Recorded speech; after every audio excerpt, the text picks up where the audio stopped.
Дмитрий Федоров и Гия Саралидзе в студии Вестника Кавказа. Мы продолжаем говорить о футболе, о чемпионате России. И сейчас речь пойдет, к сожалению, в очередной раз о матчах, которые принято в нашем футболе называть странными.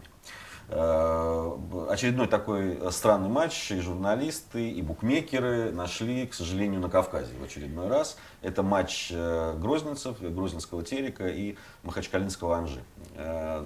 Заранее, до этого матча еще некоторые букмекерские конторы вообще отказывались принимать ставки на победу Терека, хотя Терек очень хорошо играет на своем поле и в чемпионате стоит гораздо выше Анжи. Правда, он был не мотивирован, а Анжи борется за выживание в премьер-лиге. Но факт остается фактом. Даже я знаю по некоторым сведениям, что даже в перерыве, хотя там был к перерыву ничейный счет, если я не ошибаюсь, все равно ставки на победу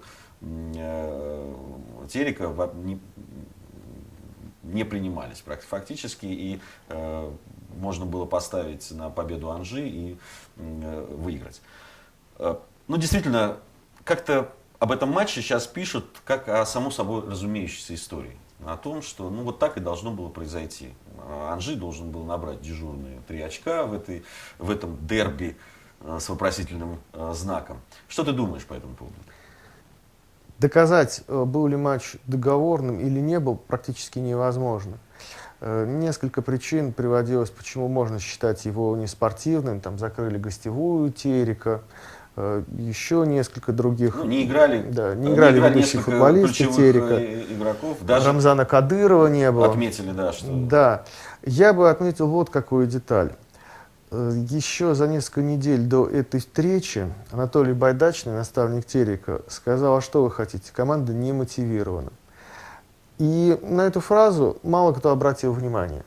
А ведь если разобраться, этой фразой он дискредитировал наш футбол. Он сказал честно, он выразил то, что у всех в голове. Но если разобраться, какая еще нужна мотивация? Приходит практически полный стадион.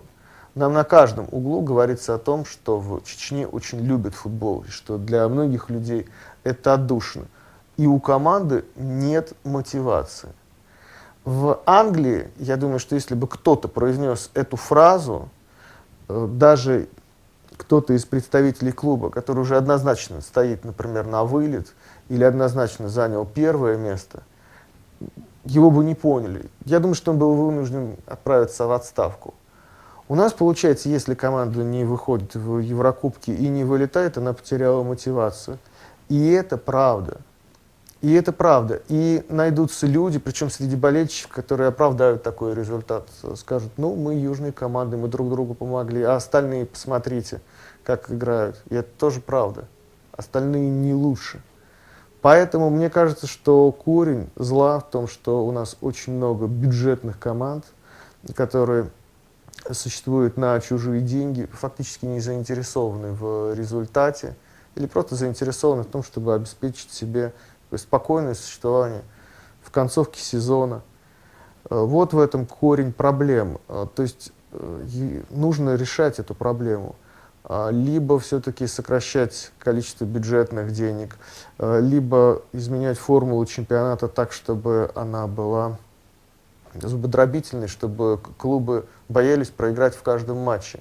То есть разделение чемпионата, например, на 2 группы, вот, как многие сейчас предлагают, то есть после перехода на систему осень-весна, делить после первого круга чемпионат на 2 части, и чтобы одна часть боролась за еврокубковые места, другие за выживание, плюс ротационные матчи, которые позволяют, переходные матчи, которые позволяют командам, занявшим 3-4 место в первом дивизионе, бороться с командами, которые... Мне кажется, Дим, что вот за счет турнирных историй невозможно придумать однозначно такую систему, когда каждый матч будет решающим. Согласен. Если клуб не будет заинтересован в том, что болельщики, которые приходят, чтобы они зависели от болельщиков, от того, придут они на стадион, не придут, зависит от того, полный стадион или не полный.